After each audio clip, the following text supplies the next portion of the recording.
Yeah, sorry. Hello, listeners. Welcome back to the podcast, Teach Someone to Read. Today, we have a really special guest. Her name is Mary Moran, and she hails from Ireland. And I'm so excited to speak with her because she has decades of experience teaching people with dyslexia. She's been Orton-Gillingham trained since 1986. She's the author of books, Decode Structured Literacy, which 25% of the schools in Ireland use. In fact, just before our talk today, she was in servicing a group of teachers. These books about reading, writing, and spelling are not only used by educators, they are also used by parents. And this is very impressive. In 2022, Mary was awarded a place on the social entrepreneurship for her work around social impacts of illiteracy. And we know that the social impacts of illiteracy change a person's life. And this literacy problem is a problem all over the world. So Mary, welcome. Thank you very much, Mary. Thank you for having me. Okay, so let's get started and tell us why you began your dyslexia work. What was it like in the early days back in the late 1980s?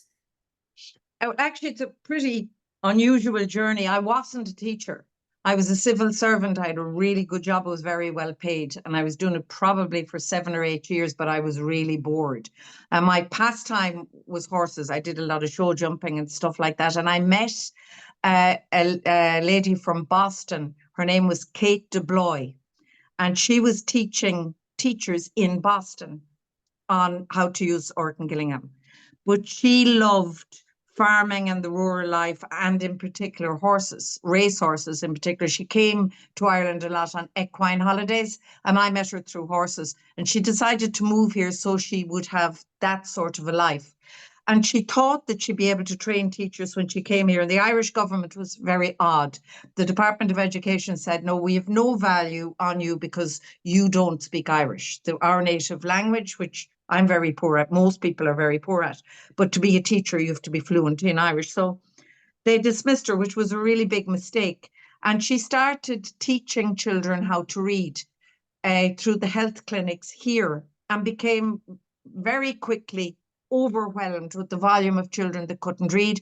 So then she started, in an ad hoc way, training teachers and parents who wanted to work with their own kids on Orton-Gillingham and how to teach. And I did. She said to me one day, look, if you're fed up with your career, come along and see. I said, I don't want to work with kids. I'm the eldest of 8. I don't want to look at kids, Baba. Anyway, I sat in and I was addicted from the get-go. There's nobody in my family is dyslexic. I read easily. So for me, I don't think I understood any of the trauma then. So I trained with her. I did 300 teaching hours under her, and then I set up a tutoring business on my own. And again, I became very quickly swamped. I moved from the area I was in, and when I went to a new area again, I just managed to keep my head above water. I think for 35 years, I saw probably 50 kids a week. As one would come in, another was like a conveyor belt here. This was after school, and I still tried to keep on top of the demand. And I'm in a lot of Orton-Gillingham groups in the States, and I see teachers saying, well, we won't take on a child unless we get access to them 2 or 3 times a week because we can't teach the program with fidelity. And I said, well, what about these kids that can't afford 2 or 3 lessons a week? Or kids have activities and sports that are really important for these kids, that they continue to participate in what they're good at. So I always thought that was ludicrous. And I suppose because I was so busy, and the kids with me were on a conveyor belt. Now they ranged in ages.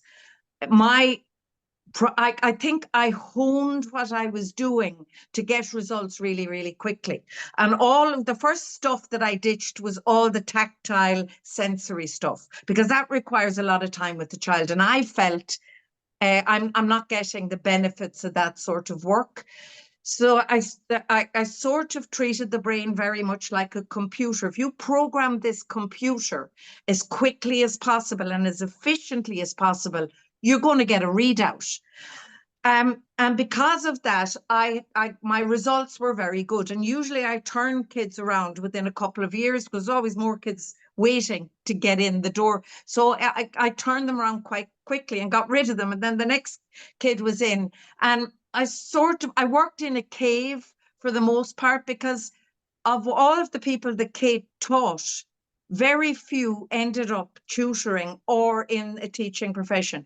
They did it so they could understand their own child better. And I sort of ended up being one of the only people in the country doing what I was doing, but I wasn't really aware of it because I didn't have a community. And when I'd run into difficulty, I'd ring Kate, look at Kate, I have this kid who's not getting fluent. What do I do? And eventually she said, Mary, stop calling me. You have as much experience now as I have. She had stopped teaching. She became farmer of the year in Galway at this stage. She said, go away, solve your own problems, stop ringing me. And so then I got to an age a few years ago, probably 5 years ago, because I'm 65 this year. I said, I can't keep doing this. I have all these kids with ADHD. I'm working at 8 and 9 o'clock at nighttime. I knew I couldn't, and I was only servicing the local need. But I never wanted to get into a position where a parent would ring me in distress, because when they ring me, they're always in distress. And I would be in a position where I would say, sorry, I can't take your child. I never turned a child away. Even those that couldn't pay, I took them on for free. So I never turned a child away. And I never wanted to be in a position where I'd get a phone call where I'd say, sorry, I can't help. And my only solution was to develop a toolbox where it was so easy that I'd say, look, I can't take your child, but I can give you this program. I can show you what to do, and you can teach your own child to read. And that's what I did. And what happened was a lot of the parents that I met were also teachers. And they started to work with their own kid, and they started to see the progress and said, wow, and they took it into the school system. So I didn't take it into the school system. The teachers, the parents who were also teachers did.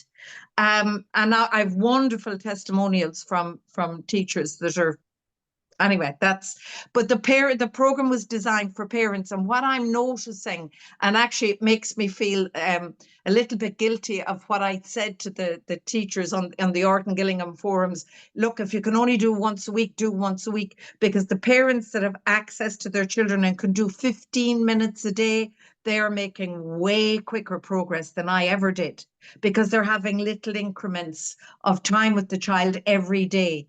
They are moving so fast, the parents that actually engage and do it.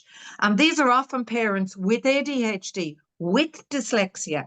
Now, obviously, the older kids know. I sort of set a limit on 9 or 10 kids under that. If your child is over that, I'll still take them, or try and find an online tutor that can take them, or put pressure on the school to do it.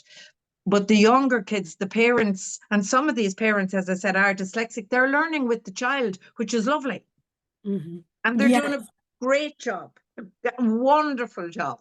This is so hopeful, Mary. Mary, will you describe the method that the parents employ? What does the toolbox, what does that look like?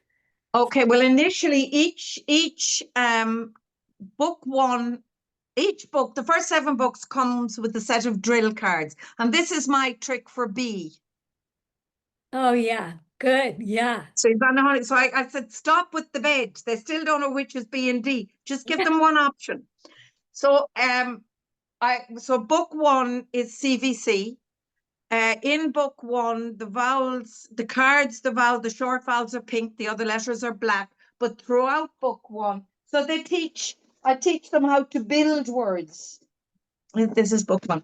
So this would be an example of the training wheel page at the beginning of book 1. Can you see that? I can, yes. So I teach them, and again, what I don't like is segmenting of 3 sounds.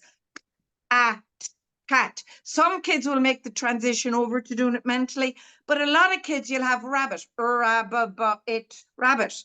So they use it as a crutch, and there's no orthographic mapping. Well, it is taking place, but it's taking place too slowly because they're reading through their ear. The brain is listening to what's coming in through the ear. And also a lot of these younger kids, or the severe kids, like teachers will ring me and they'll say, look, this child knows all their sounds, but they can't blend, they can't do phonics. And my answer is always, no, they can.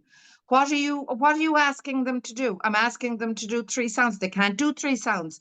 Get them to do 2 sounds, the vowel and the letter after it. Start with 1 vowel, get them competent in 1 vowel, and do not move on to the next vowel until they are. And then in the book, the units that I want kept as a unit are in pink, like the am and the is in black. So I say the black letters are Velcro letters. When the child gets stuck, they pull off the Velcro letter, they stick it back on again. So they're always building. They're not looking for any sort of fluency, they're looking for accuracy. Keep moving forward. Book 2 are blends. So the pink unit is now bigger, it's 3 sounds.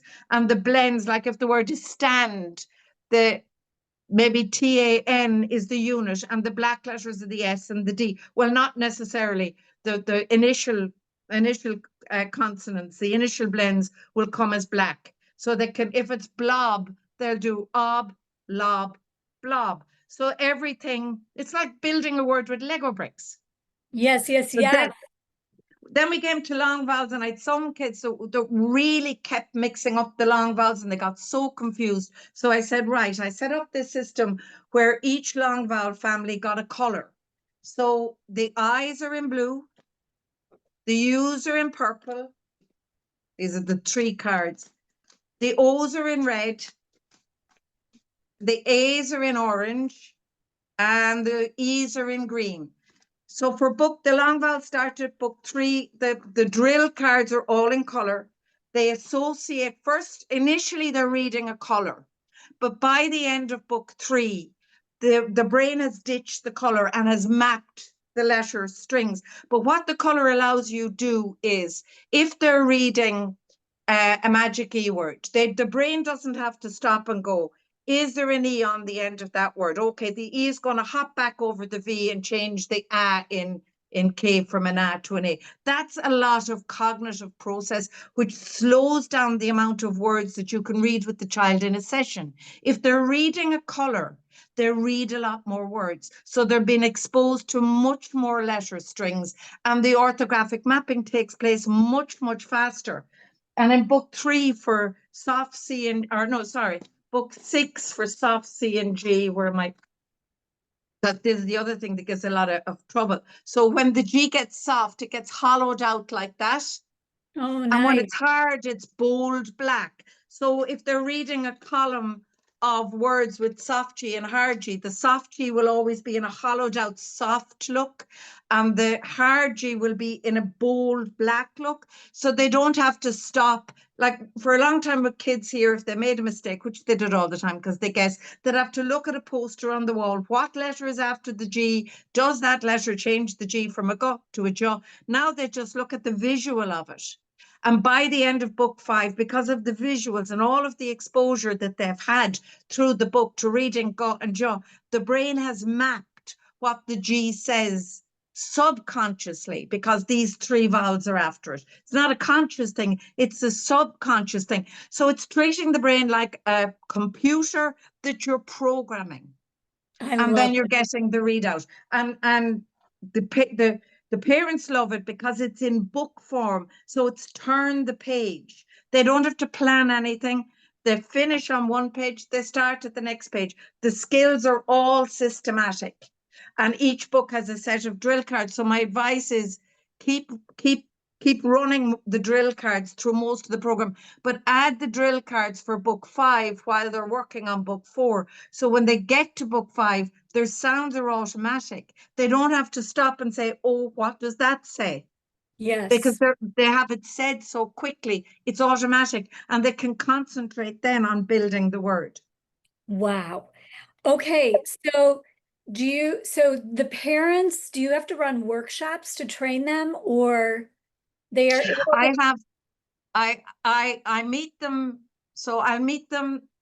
The first time I meet them, I'll decide what book the child starts on. It may not be book 1, it may be book 4, depending on how good their skill set is that they will have gotten from school. And then I'll train the parent in that book. And then, but I also I work with we have education centers here that are brilliant, and they provide free training for, well, anybody who logs on to a webinar. I've had cousins in America log on to the Tralee education webinars that I'm doing, and I think the charge is about €5, and you don't have to be a teacher. Anybody can log on. But I found with the webinars that when you need the information, it was too long after the webinar. So I did 2 modules. Module 1 covers book 1 and 2. Module 2 covers book 3 and 4. And they're on the Tralee Education website. So if I have a parent here and they go off with book 1, I show them what to do. But I say, look, log on to Tralee. You'll have to pay €5, but you will get the training in video form for book 1 and 2, and you can keep it. You can keep going back to it. You can share it with other people. It's only going to cost you €5. And if you forget what I've said here, you can ring me. But if you forget what I've said here, just log on to Tralee. When you pay your €5, you get the training for 2 books.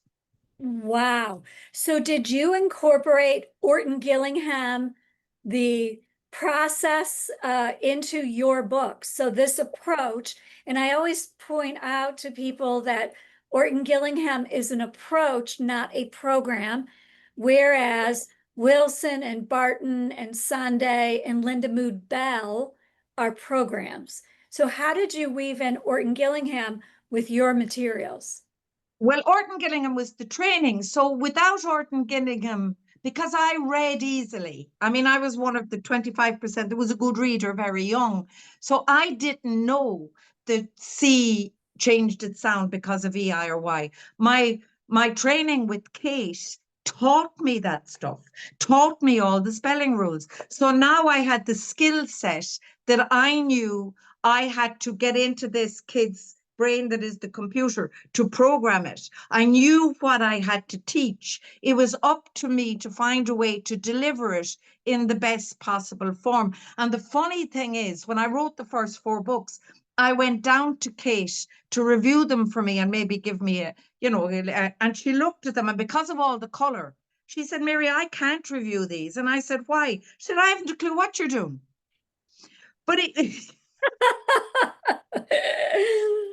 That's funny. But it's still the material is all what Samuel Orton and Anna Gillingham discovered, I suppose. I've just what DCode does is the funnel for passing on that material to the child to get them reading as quickly as possible. That's all. My program is the delivery of what I learned through Orton-Gillingham to know what skill set or scope and sequence, whatever way you want to say, the skills that I need to get into that kid, to get, or teenager or adults. I mean, I've worked with 45-year-olds, but that was my oldest, was 45, because sometimes the parents will say, look, you're doing a great job with my child, will you work with me? So Orton-Gillingham told me what I have to teach. 40 years of lying awake at night trying to crack individual tough nut, and the colored vowels were because of one particular child who kept mixing up AI and EI. He just kept mixing them up. And I was lying awake in bed one night and I said, how am I? Because I knew he was sort of on the clock. I had to get him finished as quickly as possible. And that's when I said, maybe if I try this. And because I didn't have the program developed and I didn't have the cards, what I got him to do is I gave him colored markers. And I said, you color, every time you see an OR and OW, you make it red, which actually was and that was a sensory project that I gave him to do. It wasn't why I gave it to him to do. It was, anyway, it worked for him. And I said, this could work. This could work really, really well. And it is working really well. So do you teach syllable types like some of the other programs? Yeah, I don't know how you can teach and not teach syllable types. So me either. So this is my training wheels for syllable types. So I found with teaching syllables that it didn't matter how much time you spend teaching where to divide a word. Like, for example, I'd put the word rabbit up. I'd make them mark the vowels. I'd make them draw a red line under the two B's, split the two B's, because as far as I was concerned, there's a mathematical formula. When you split two, it's one each way. That's it. No fluffing around about it. And I would know they had it. And I'd use, there's a game called Connect 4. You probably have it this around. Yeah. So with the kids that were really struggling to get it, I'd use the counters, blue for consonants, red for vowels. So for rabbit, I'd put blue, red, blue, blue, red, blue. And I get them to put their fingers on the red ones and move it. What are you left with? Two blue counters, they're the two B's, just split them. And I'd know they had it. And next thing they come across a word like invest. And I'd watch them count the 6 letters in invest and divide after the V. And I go, oh, I thought I taught you this. So I knew there were two things happening. I knew when I was designing the books for syllable division, what I wanted was the part of the word that was between the vowels that needed to pop out and everything else needed to be irrelevant. So when I divided the books, that's what's popping, design the books, it's what's between the vowels is popping out. And the other thing that I wanted to do was split the level. After division, I wanted to split the level that the syllables were on. Because I found with a lot of kids, the shyer kids, when they moved from one syllable words, and they might have been really good at the one syllable words into multi-syllabic words, they sort of panicked. If I put a word like Atlantic in front of them, they'd divide it, but they wouldn't read it because it was like this fear that they had. So what I got them to do was write the syllables under one another, Atlantic, and read down. And they were really good at that. And I said, wow, why are they so good at that when they won't do it this way? And I think it was just lack of confidence or the fact that there were too many letters in a row and they couldn't clearly see the syllables. So when I was designing the books, now what they have to do is write the first, initially it's just a lot of 2-syllable words. They have to write the first syllable and read it here and go back up to the word to read the second syllable. Because I found what a lot of them were doing, if you let them divide it and read the whole lot, they decode the first syllable and guess the second syllable. So compare could be complain, compact, they give you anything for the second syllable. So by splitting the syllables, they're focusing on both before they join them together. Yes. And then do you teach morphology, Latin, Greek forms, No. prefixes, suffixes? Suffixes, yes, nothing else. And now I would do a lot of work with suffixes. When I'm putting the suffix ed onto a word, initially I would give them the 3 sounds, and I did have the 3 sounds on 3 different cards in different colors. And I realized I was driving them crazy. And I said, I don't need this. So if they're reading a word like asked and they read it as ask ed, I never now say, try and think of your 3 sounds for the ed. What I say is just read the base word and then put it into a sentence. And provided they understand the meaning of the base word, they will then give me the correct sound. So I suppose that's a bit of morphology. But I found if you're a good reader, if you're 7 years old and you're a good reader, you don't need to know where words come from.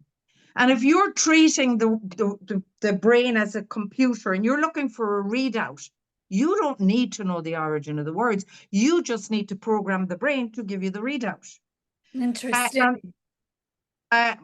Morphology takes up a lot of time in a lesson, and the child has to be old enough to do it and probably have an IQ that's up around average. So if you have a very young child, poor language skills anyway, which 50 to 80% of dyslexics have DLD, Yes.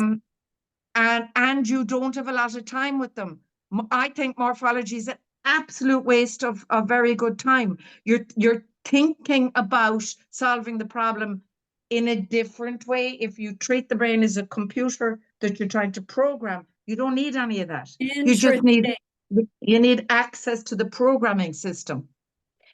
Mary, has your program been studied for, like, has the government said, wow, Mary, this is really cool. We're going to. Mary, the Irish government spent 30 million a year on reading recovery. That's all you need to know. They're still training teachers in reading recovery. There is no structured program in this, no program that's mandated by the country or funded by this country that is in any way structured. All the emphasis on reading recovery. So the change here is from the grassroots up. It's coming from the teachers that are incredibly frustrated because they know they're not doing the job and they're looking for a solution. And it's from the grass up, and government, the Department of Education, and even the teacher training colleges, they're going to be way behind the curve. The teachers and the parents are changing it here. Love, not the government. love. And why do you suppose they hang their hat despite all the recent revelations about reading recovery, which was formed in my own home state of Ohio? Why are they still hanging their hat on reading recovery? Because school districts in the US are doing the same. Oh yeah, it's very simple. I think I heard Donna, and I can never remember her second name. You know, Donna, she's big in this. She set up the Science of Reading Facebook page. And I heard her being interviewed once, and she said money, ego, and power, the three big pillars to against everything. So the government has already invested millions in training teachers for reading recovery. What are they going to do? Say, oh, we made a mistake. All of you teachers that we've trained, forget about it. That was a bad job. We're not going to do this anymore. Governments never do that, ever. Politicians never do that. But that's okay. What's going to happen here is teachers won't go forward for the reading recovery positions because they're invited every year. So what will happen is the younger teachers say, no, sorry, not going to do that. And parents, and I have a lot of parents already, when teachers are saying, well, I'm going to put your 6-year-old into a reading recovery program, parents are saying, no, you're not my child. Yes, you're raising awareness. What is the literacy rate in Ireland? We have a excellent. Okay, because we have about 44 million today in the US who are low literate or illiterate. Yeah. We have a high literacy rate. I don't have the stats in front of me. I can get them, but I know worldwide, in the worldwide ratings, we're incredibly high. And I think part of it is because our teachers have huge autonomy. If our teachers come across something that they feel is going to work, they can go to their principal and say, the SEND teachers, or the teachers that work with the kids that need extra help, they can go to their principal and say, I think we need this program. And the principal then has freedom to decide how she spends her money. And she'd say, okay, let's try it. And so because our teachers really don't have to adhere, they sort of have to adhere to government guidelines, but not really. They have great freedom to implement programs within their school that they feel is going to work. So the teachers and the schools are taking, they have a position of power, and they're the ones solving the problem. They should have a say. The say shouldn't be coming from people who are just looking at stats, because stats don't create change. A 15-year-old that can't read, that's traumatized or suffering from PTSD, when you meet enough of those, he's not a stat. He stays in your mind. Amen. Amen, Mary. So, but politicians and government officials that make the rules, they don't see the pain, but the teachers do. So if teachers are given the freedom to implement programs that's going to fix the problem, they will do it, and they will create the change. And here they have the freedom to do it. Wow, love it. Mary, how important is deep knowledge and training, hours of training for a person to teach dyslexic students? So not the parents, but instructors. Do you believe that training is essential and not just a workshop? Well, I can give you an example of that.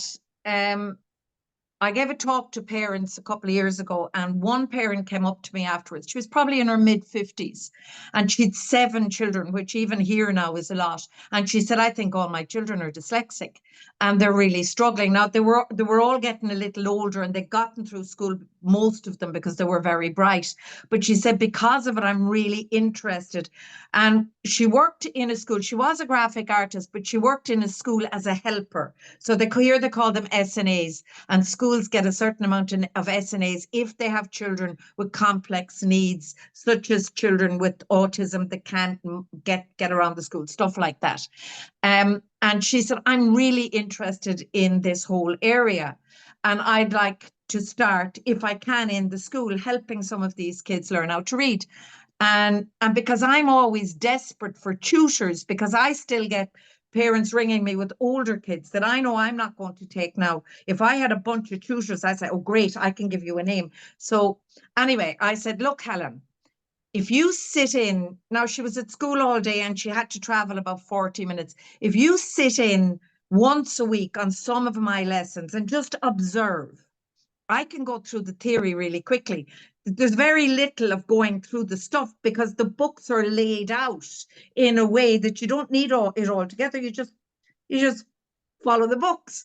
And so she did that. And after about 6 months, she said, I'm really struggling, Mary, to keep up with what you're doing, because I do things, because I'm doing it so long, it's second nature. Yes. And I wasn't explaining anything to her because parents were paying me. My focus is on the child. And I said, and I went through the stuff. I said, look, Helen, I think you have enough knowledge. I think you need to start. I can send you a bunch of kids. I think you need to start working with them. And she said, I'm not sure if I know enough. I said, you'll never know enough unless you start.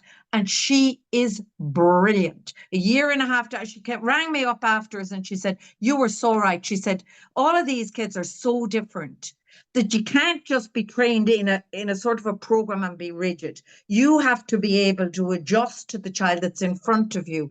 You have to have the tools to get them out of the hole when they're stuck, to know what to do when they're stuck. And that often doesn't come. It does come in training, sort of. Look, this is what I'm like. If I have teachers in front of me and they're teaching kids how to blend, I will always say to them, the greatest tool you can have is taking letters off.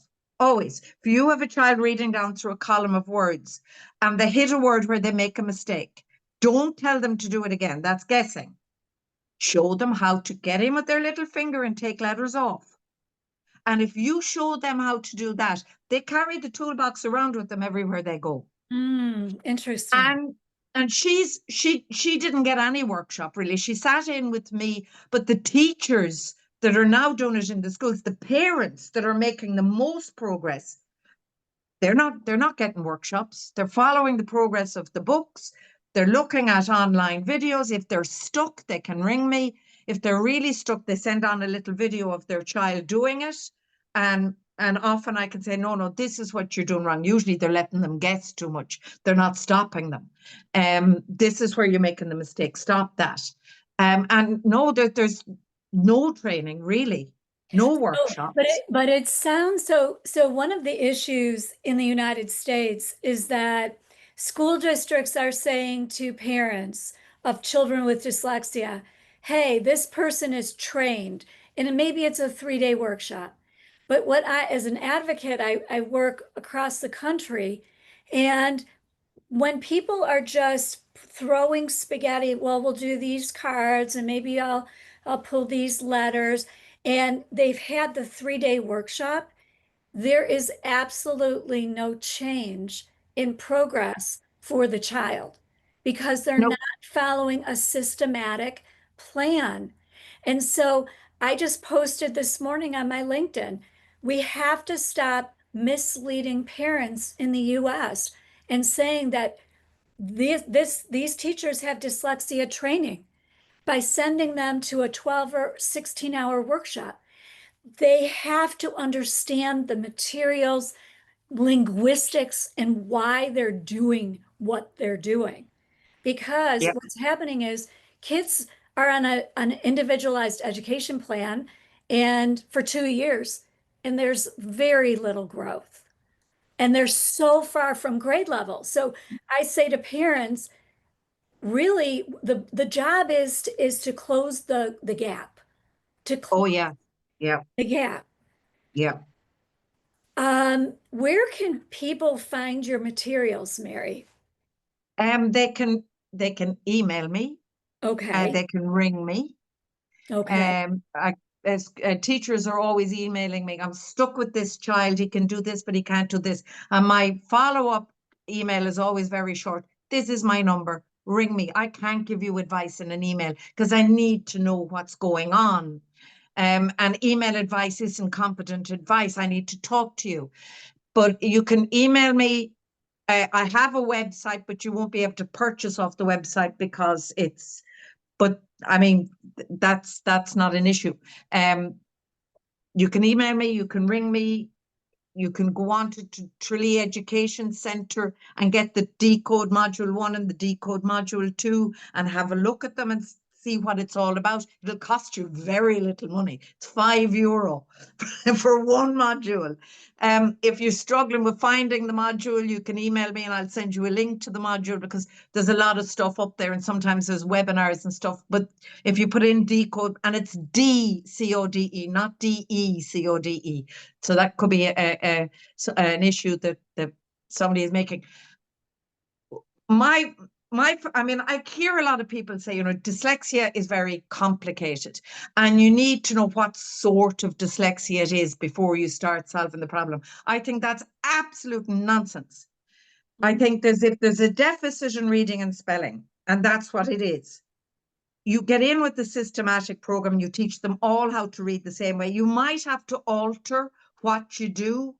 There might be some kids that are going to struggle with long vowels, but maybe not so much with blending or really struggle with syllable division. So what, you spend longer at that part of the journey, but you do the same thing with them all. It's not complicated.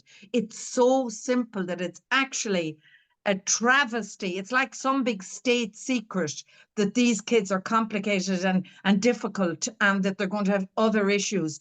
Most of these kids, if you get in and you teach them how to read, they are amazing. They go out into the world and they do amazing things and they don't have any other problems. Amen. Don't complicate something that's actually very simple. And I did read somewhere, and I think it was Louisa Moats that said it, parents aren't teachers. But the problem is if your education system is overwhelmed, and ours is now with all of the kids that have come into the country that don't speak English, our teachers are overwhelmed with these kids, and literacy has slipped way down the list of importance because it had to. The teachers only have a certain amount of time. And now that I see what parents are doing, and these are parents that are dyslexic themselves, what they're doing, I mean, I'd take my hat off to them. If I had that kid for a year, I wouldn't have made the same progress. They're more invested. They can get a time of the day where the kid is fresh, maybe early in the morning. They do their 15 minutes. It's not long, but it's all of the time. It's continuous. Give them the weekends off, give them a little holiday, but then get back on the wheel and do the little bit. And because it's not so difficult, it's the kid doesn't even, I have now parents, I'll often have parents that will say, he won't do it for me. And my answer is always the same. Set up a reward system initially, and when he starts to see the progress, he will come to you with the book and say, here, ma'am, you forgot my 50 minutes today. And that's happening. That's actually happening. Mary. That's actually happening. The kids are now coming. We forgot this today. Now you have to get them to the point where they say, oh yes, I can actually do this. And with the older ones, that's tricky. But once they see, I mean, all kids are ambitious. Once they see the progress, you have them then, they're on the end of the fishing line then. They don't want to get off.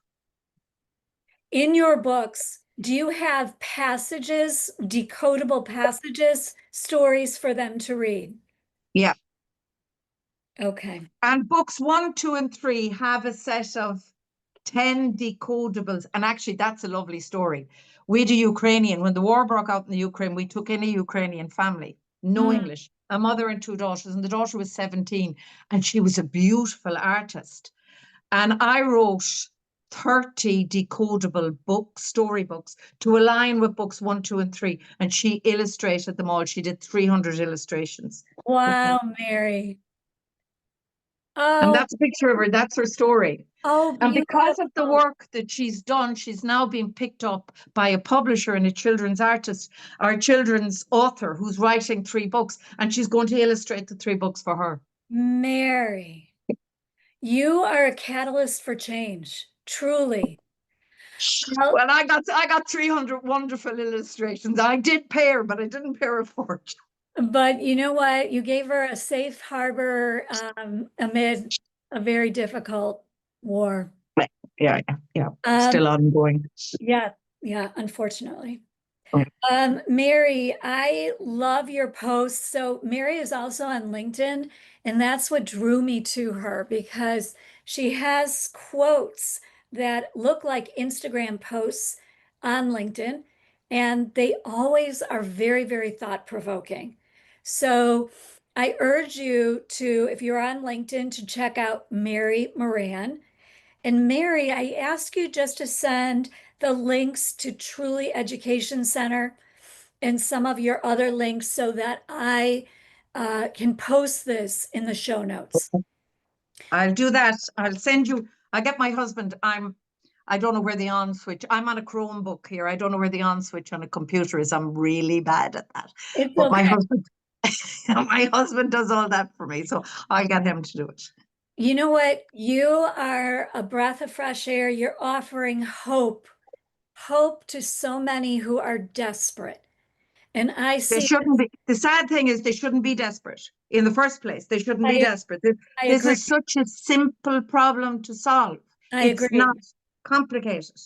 I agree. And that's where the travesty, the injustice lies, because we Yeah. know how to solve this problem. And yet schools are not taking it upon their mantle to do the right thing in a lot of cases. And it's just, I've seen success over and over and over again. And I know how much it changes a life. So, Yeah. Mary, cheers to you. Thank you so much for giving our audience so much to think about. And the webinars sound extraordinarily helpful, as well as the materials that you have authored. You're an inspiration to me, and Well, thank you very much. And thank you very much for inviting me. oh, I'm so glad that we had a chance to talk. Okay. Thank you. Hold on one moment.